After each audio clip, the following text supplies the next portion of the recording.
Hello. I have a confession to make.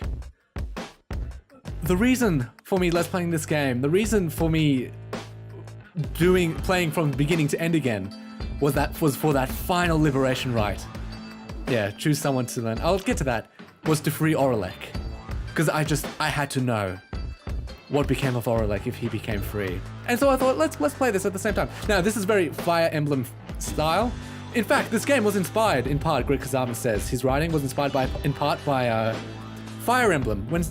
When somebody dies, they die for good. There's permadeath in that game. But he was interested in seeing if he could toy with the idea and have it such that, what if we have our characters go away forever as well? But not in a bad sense, not death, but freedom and liberation. So he toyed with that, and so, fittingly so, there's like a Fire Emblem styled, where are they now kind of thing. So let's first start with Teaser. The imp called Teaser was the first of his kind to achieve liberty through the rites. While he was not the only imp trained in the ways of the scribes, imps are native to the downside and thus care not for the travelling abroad. This made them useful to triumvirates. Yet Teaser had a different calling, and the Nightwings believed that he too could play a key part in Volfred Sandalwood's plan. During the night of the Scribes' return, inspired by the liberated exiles, the people of the Commonwealth demanded new leadership. Cast yourselves down, chant from the Scribes' return. So that revolution. He stood out to the populace as something of a miracle. They had only heard of downside imps before from legends of Hawub the Swallow. Afterwards, he became something of an icon representing both the fall of the Commonwealth and the beginning of a new era. I like his music. I hope the good part plays. He would visit his friend Gay at every opportunity. She was among the few who could consistently interpret what he meant, and they were always close since first they met. Volfred Sandalwood would sometimes send him little gifts, all the way from the downside. Despite the insurmountable distance between them, their friendship proved more than resilient. Teaser often missed his interactions with the reader. You are an exile of the Commonwealth, sentenced to a life in the downside, once merely the status of a deviant, yet now a revered title in the Saurian Union. Sick. Of the Nightwings. They had quickly built quite a rapport back in the downside. He and Aurelek reconciled as well. Aurelek offered him free room and board, and that was that. Teaser liked riding on his shoulders, and Teaser would often express wistful gratitude for all his time conducting the rite alongside the Nightwings, who made such sacrifices for him. Other than that, Teaser was diligent about his role as something of a living artifact and helped interpret for the messenger imps that relayed news to and from the downside.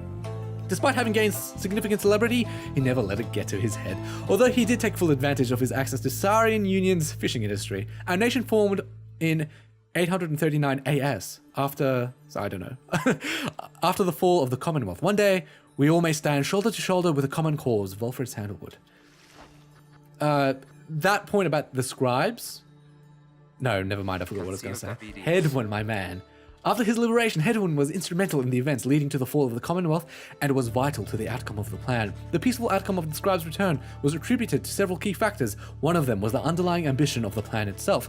Another was Hedwyn's visibility among the people in the streets. Identified to be a liberated exile, he was believed to be Golgothanian, reborn. Most importantly, however, was that one of the winged harps of the High-Wing remnants accompanied him. She was later identified as Fikani Shang, a harp for whom Hedwyn cared deeply. They were separated when Hedwyn was exiled. Their bond was symbolic of what was at stake that night and proved vital to the peace that followed. In all his days as a leader in the Saurian Union, Hedwyn oft confided in his friend Jodariel. Despite her intense manner, there was no one whom he trusted more in times when circumspection was required. Hedwyn would often think back about how the vow he made at the beginning of his quest for freedom.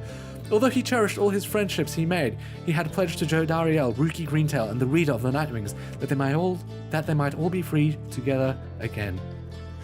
He had broken that vow, for in the end, not all of them were able to return. I wasn't able to return.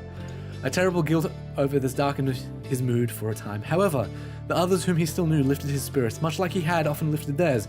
All of the Nightwings knew the stakes.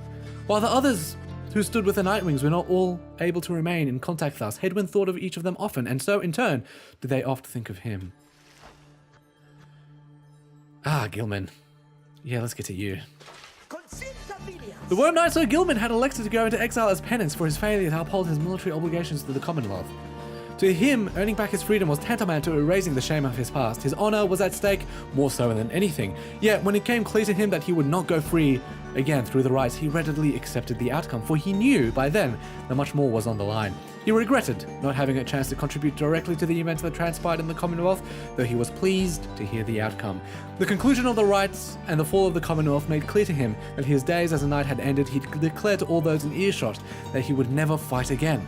Unless, of course, there arose some other extraordinary set of circumstances, again requiring him to fight, but he certainly hoped not. He still trained regularly though, never found as skilled and motivating of a partner as fleet-footed friend Rookie Greentail, whom he remembered fondly.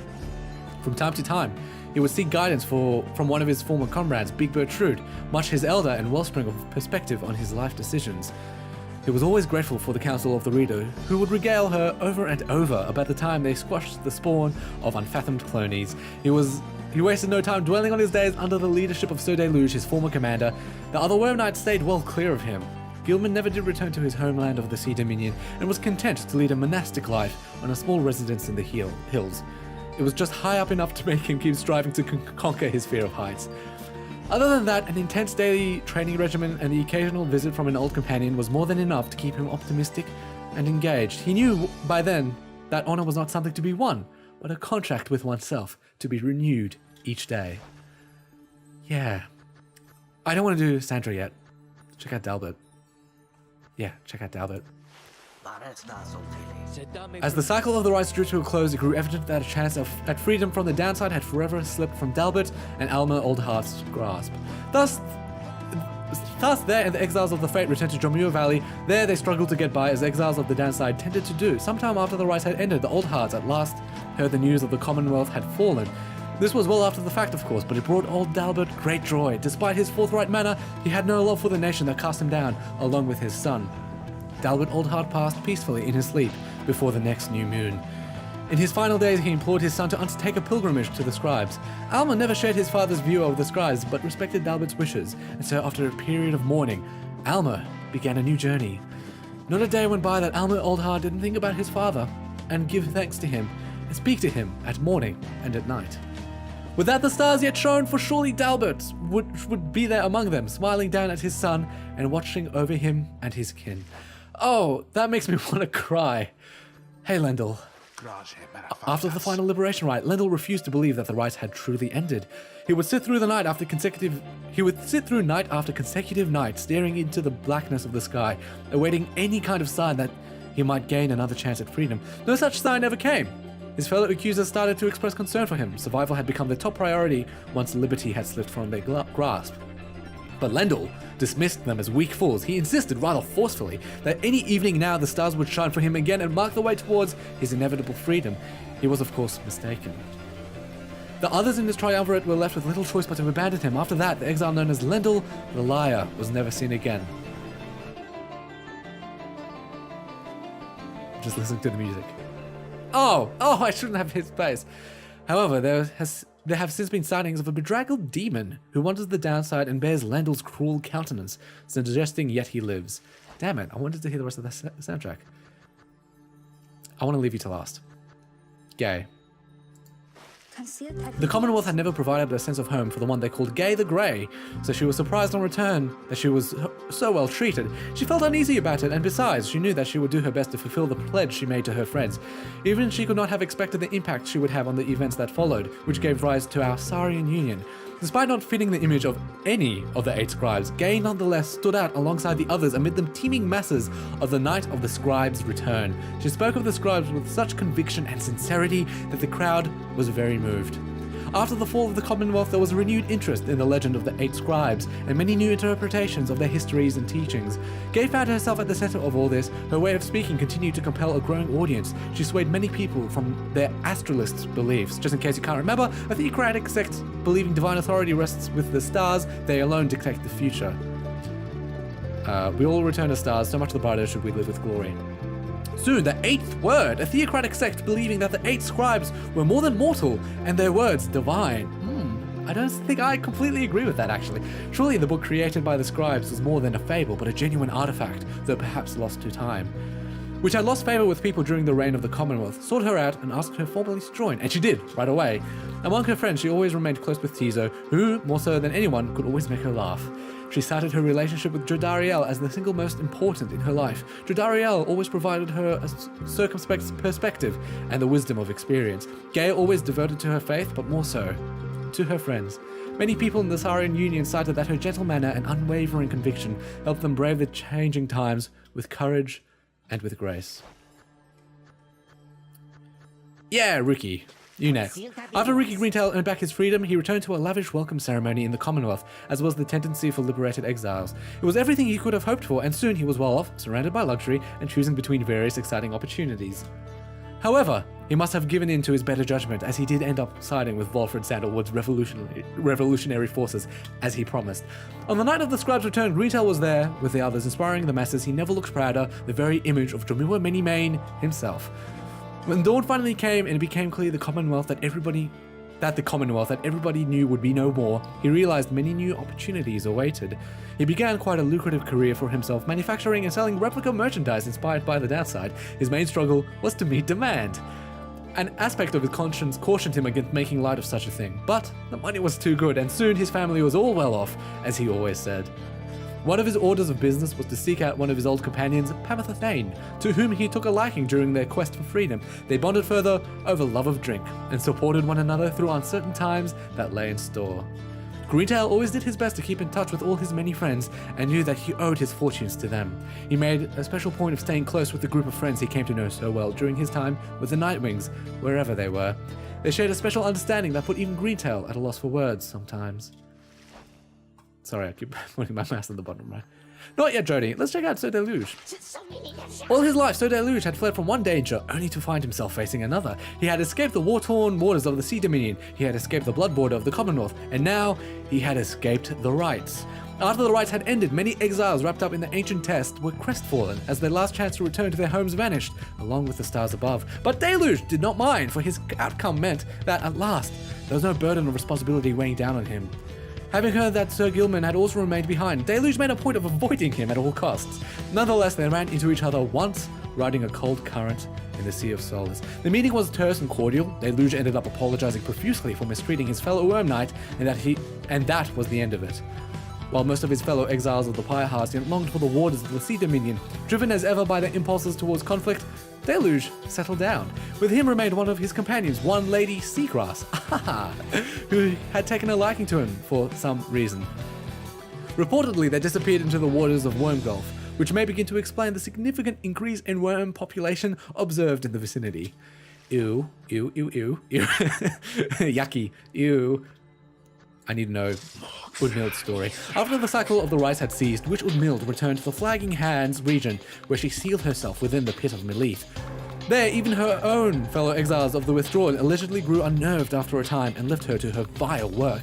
Sometime later, the Pit of Melith erupted into flame. So intense was the conflagration that it could be seen all the way from Jamua Valley. Arson was suspected, though the cause was never verified, and many bog dwellers in the region were forced to flee. A tempest blowing from the north finally quenched the flames. When at last the ashes settled and the grounds had cooled, the site of the fire was scarred beyond recognition. No trace of Witch Udmild could be found. As the contents of the Pit of Melith, which notably included a profane object thought to be the remains of a sludge, all of it was gone as well. Back in the Saurian Union, Udmild's repeated threats of return of his sludge were thoroughly investigated, and no credence was found to any of her claims. Thank Christ, actually. That pleases me greatly.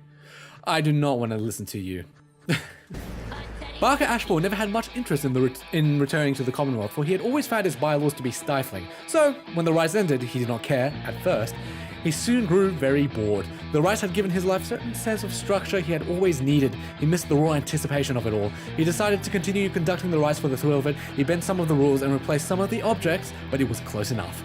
His packmates, the Dissidents, proved more than happy to participate, and thus they ran against each other back in Jamua Valley. Gradually, other exiles familiar with the rites, as well as those who had not heard of it at all, started to take an interest. They ended up giving Barker Ashmore some healthy competition. His old feud with Rookie Greentail ceased meaning anything to him, and he forgot all about it amid his new pursuits. Ultimately, even Barker Ashmore, who had led such a directionless existence to that point, found something of a calling through the rites. Whether he took the rites less seriously than any other exile of his time, or more, was oft debated by those who watched him work. Yeah, fair point. No, Jodie first. After her liberation, Dredariel soon became an icon of the movement that led to the collapse of the Commonwealth and the rise of the Saurian Union. Her horns and stern countenance inspired the people to believe that she was Soliam Mer, reborn. She became a great, if reluctant leader. She's so pretty too. In the uncertain times that followed, Dredariel's seasoned expertise often came into play, both in matters of security and of state. For instance, she's conscripted and trained a team of volunteers in public safety. The community did not know what to make of such a cordial bunch at first, but soon came to value their service. They have stood for the people ever since, and we celebrate their founding day each year. She remained close with Hedwyn all through this experience, and they supported each other through their struggles many, many times. She kept an eye on Gay, who nonetheless demonstrated a surprising knack to get by on her own, though Dredariel was always willing to provide assistance just in case. She continued training on her own, a regimen that grew stricter with each passing year. There were those who sought to train with her, and she sometimes obliged. There remained one other constant in her life. She would always remember her days among the Nightwings, and with fondness, for the most part. Because of course, we had Pamitha with her. After regaining her freedom, Pamitha Thane found herself in a difficult position. Having once betrayed her people of the Highwing Remnants, she knew that she would not be welcome in her native home. She did not trust the Commonwealth either. Instead, she found her place among Velfred Sandalwood's agents, who were busy doing their part to fulfill the plan. As it turned out, the plan was a success. Pamitha Thane stood shoulder to shoulder with her other fellow former exiles, and truly, they were a sight to behold. A disturbing rumor later spread that that night, the Highwing Remnants were slated to mount an assault, which for some reason never came to pass. Pamitha denied any knowledge or involvement. Afterwards, Pamitha played an active role in negotiating terms between the Highwing Remnants and the new nation that would become our Saurian Union. Her previous attempt at something of the sort led to her exile. She must have felt some satisfaction to succeed this time around. Sometime later, Pamitha had an unexpected run-in with Riki Greentail, with whom she had spent a fair amount of time while traveling with the Nightwings.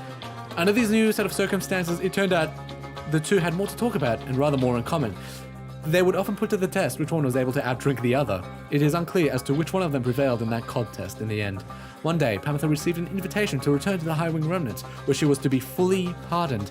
She held out hope that she might see her blood sister Tamitha there, knowing full well that Tamitha did not regain her freedom.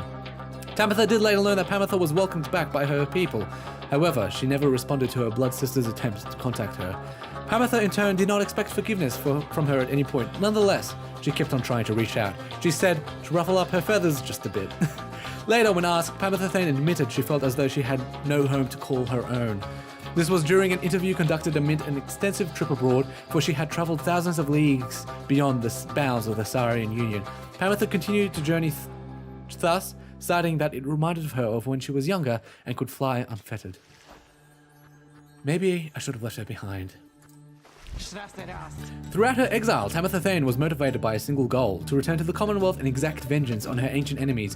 When she realized that the rice had ended and she would never see her mountain home again, she nonetheless remained determined to aid her people however possible. She had gathered certain information pertaining to the intentions of the Nightwings, who had formed a pact to regroup on the other side after their liberation.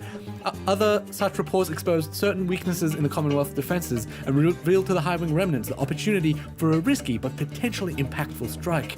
As Tamitha could not participate in the assault, she learned what would happen well after the outcome. On that night, known as the Scribe's Return, the Commonwealth had fallen. The Highwing Remnants thus prevailed at last, without having to fight. Soon after the fall of the Commonwealth, Tamitha learned her blood sister Pamitha was an accessory to the successful outcome.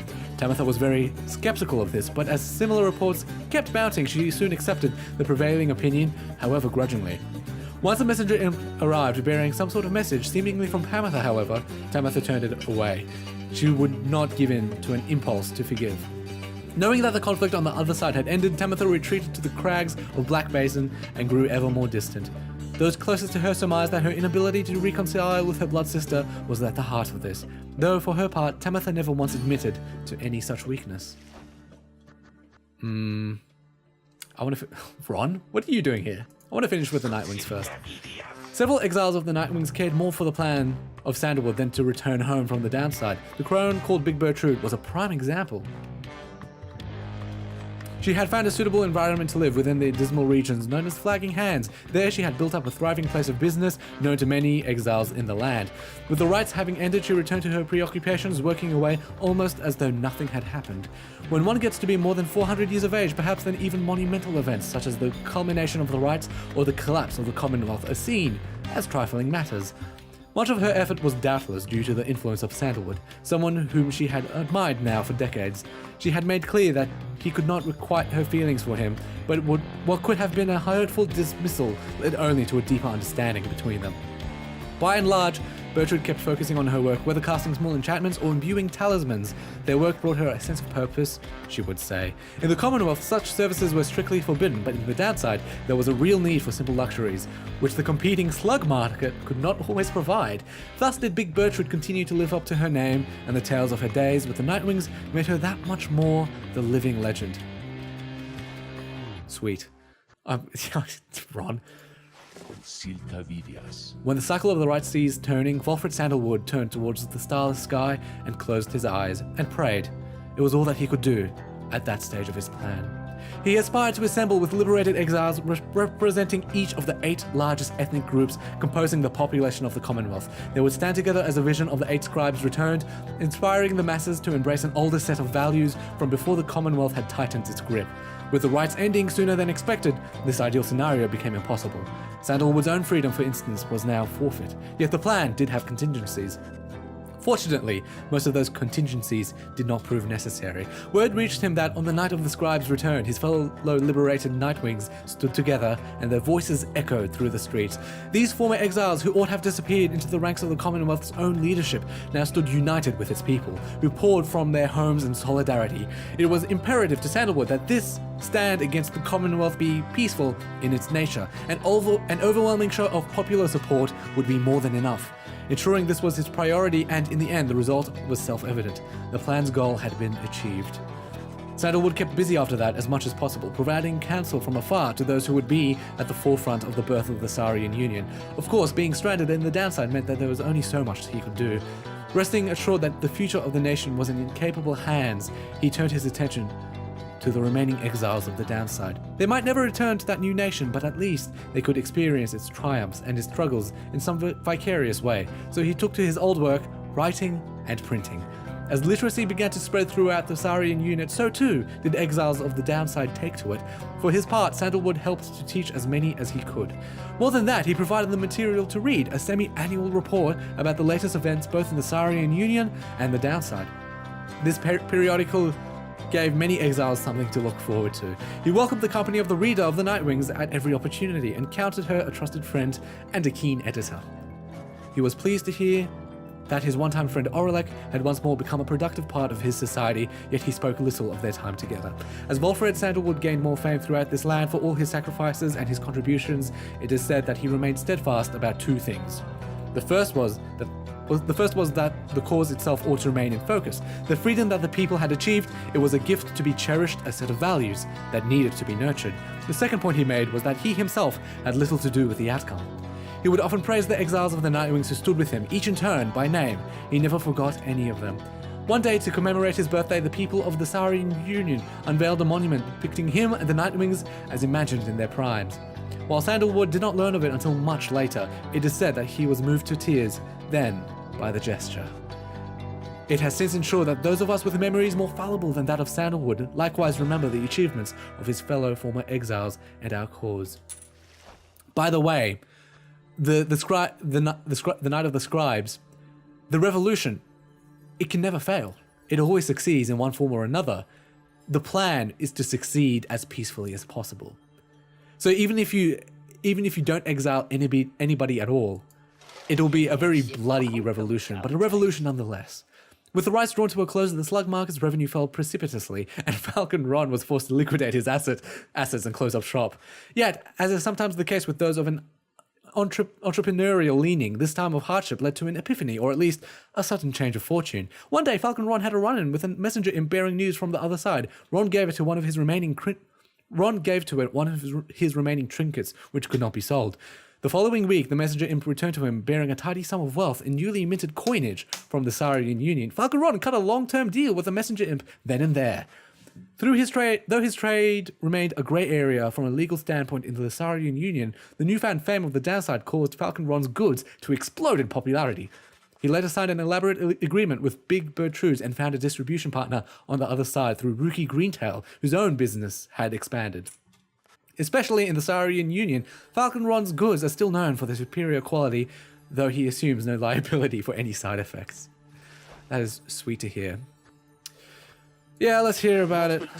When Manly Tinter's staff realized that the rice had ended and that he no longer could return to the Commonwealth through this ancient means, he was outraged, rightfully so. God curse you, please. He cursed the scribes, spewing forth such a slew of blasphemy as to be very unbecoming of one of his high status and bearing.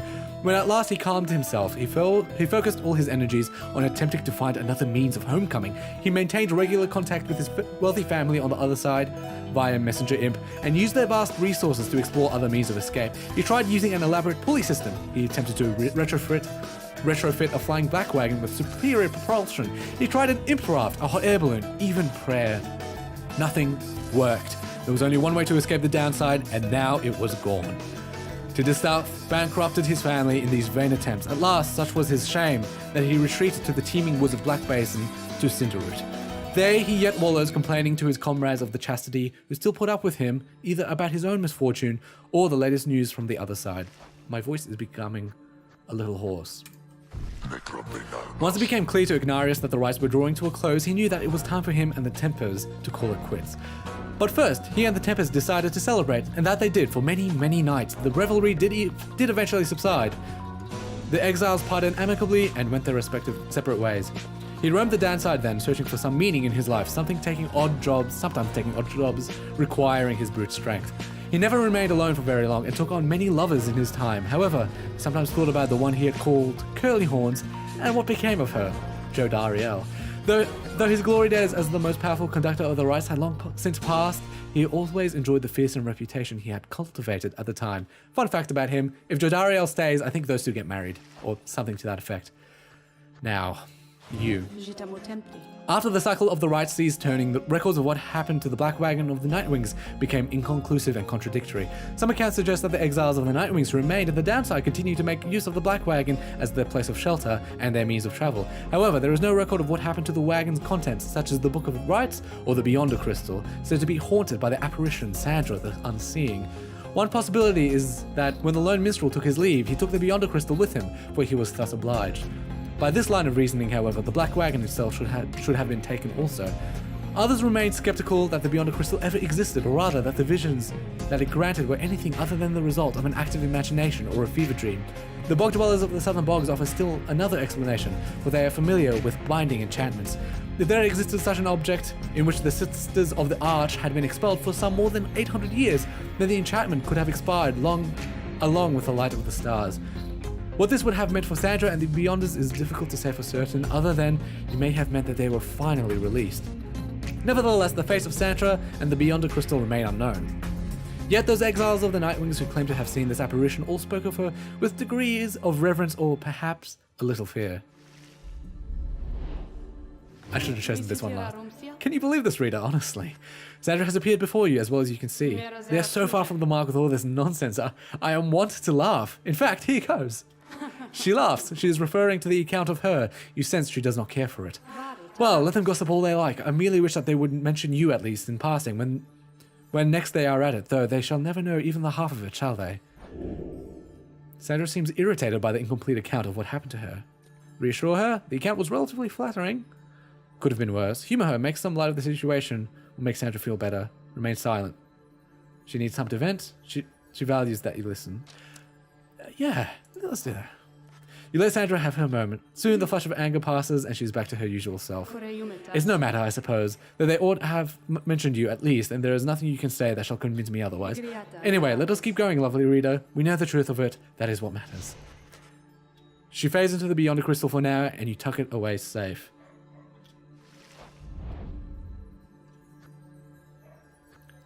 Aurelek.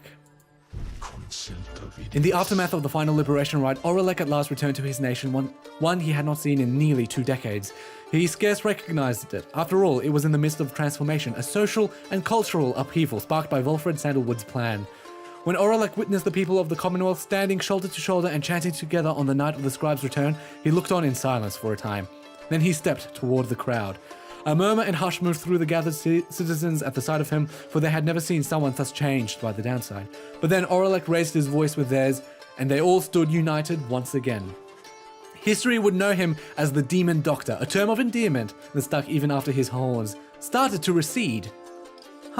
He lent his skill and service throughout the birth of the Saurian Union. Having witnessed the aftermath of Sandalwood's plan, Aurelek understood at last what his former companion wanted. Years ago, they conceived a version of this plan. Now, Aurelek found he wished Sandalwood could be present to witness the reality of it. Aurelek later reunited with Tiso, who took residence with him, in some ways similar to how they lived in olden times. The imp always enjoyed his company. Alone with his thoughts, Aurelek would sometimes visit the memorial to the fallen leaders of the Commonwealth. Though, other than such appearances, and notwithstanding his duties as master physician of the state, Aurelek led a very private life. Few would have guessed that he once was one of the most accomplished rite conductors in the history of the Nightwings. History, of course, shall ensure we shall not forget. Now, this interests me. After the cycle of the right ceased turning, the lone minstrel bade the remaining Nightwings take the Black Wagon and seek their fortunes elsewhere in the downside. Their parting was heartfelt but grief. He remained there at the summit of Mount Lodiel with Celeste, where the two of them would chronicle the final outcome of the cycle. Neither Tariq nor Celeste were ever seen again. We know all this now through song attributed to them. Some claim these songs originated in the taverns of the Saurian Union and merely were imbued with the weight of folklore. However, exiles liberated from the downside corroborated each other's claims at having met this duo that presided over the liberation rites. Another folktale suggests these minstrels were heralds of the scribes. Having fulfilled their obligations, they departed the world we know and rejoined their patrons. One of their famous songs describes another, simpler outcome, that the two gave up their duties to the rites in favor of a life that they could share together. In any case, they are likely to remain the subject of such verses and such songs, for it was they who watched over the rites and ushered in our times. I like that last interpretation. I like to think they lived together at the end of it all. There is one more account which warrants mention. The Nightwings conducted the rites under the guidance of a reader. Little is known of her. However, some accounts of her begin to paint a picture. We know she was of common birth, weak-framed, though raised with a penchant for learning. The journey to the downside left her close to death. It was then that the Nightwings found her. They brought her from the brink. She showed them the path. She pressed onwards with the others. She had made a vow to help her friends be free. Thus did the cycle of the rites commence its final turns. By the time the final rite arrived, the reader knew she could not go free. In the end, like so many others, she remained in exile. From that point on, accounts of her diverge. It is said the voice which troubled her she never heard again. Some say she opted for a place to settle in the downside, though whether that is true, only she knows. Someday perhaps the reader's own star shall emerge. Then it shall pierce the dark of night in all its brilliant glory. Until such time, and ever after, all of us give thanks. Their journey began on a barren waste where the reader arrived. This is a song about us. Afraid and alone. It chronicles our journey through the downside. When she arrived, the book of rites awakened the Nightwings and ignited the flame. They follow the stars bound together, strands in our brain till the end. We sing of the last of the Nightwings who, having broken the cycle, shall live on in song.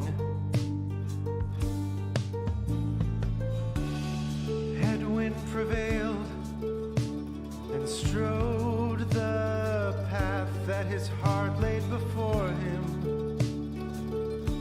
He has found his way home. Captain Joe Dariel, mother to many a foundling, she has found her way home.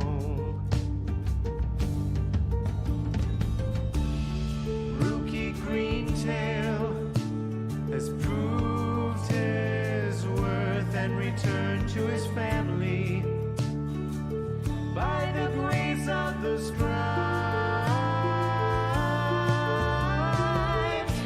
They follow the stars, bound together, strands in a braid till the end. The moon-touched girl hears the scribes in the world all around her. They have guided her home. Tizo prevailed, first of his lowly kind, to ascend from the downside. He has found a new home. Sir Gilman the Bold, duty bound to honor the Nightwings, he remained till the end. Pamith the Thane, having pleased the scribe, seeking only forgiveness, she has found her way home. They follow the stars, bound together, strands in a braid till the end. Bound together, spirits tether, strands unbroken, scribes awoken. The great mastermind, Wolfred Sandalwood, saw his plans turn to action. He remained till the end. The bog dweller Bertrude kept their foes at bay with her finest enchantments. She remained till the end. The reader at last made the Nightwings whole, having bound them together. She remained till the end. They follow the stars, bound together, strands in a braid till the end. They follow the stars, bound together, strands in a braid till the end. Now at the end, as we bid farewell and return to the stars, we shall find our way home.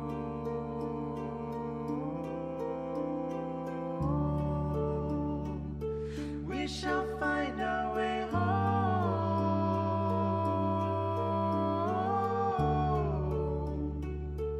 We shall find our way home.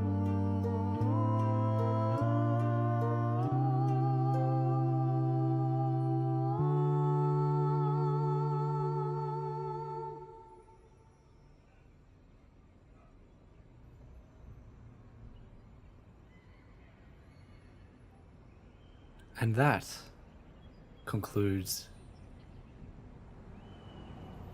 this episode and this Let's Play.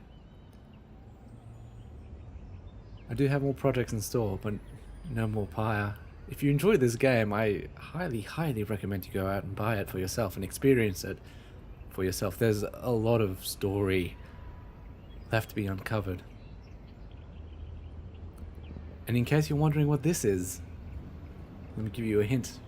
If you pause the game, I can't hit escape. The end, there you have it. This is the Reader's Library. This is the library where the reader began their journey.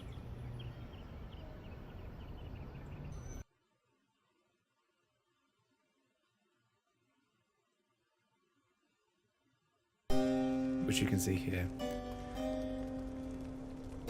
And on that note, farewell. Hope to see you next time. Goodbye.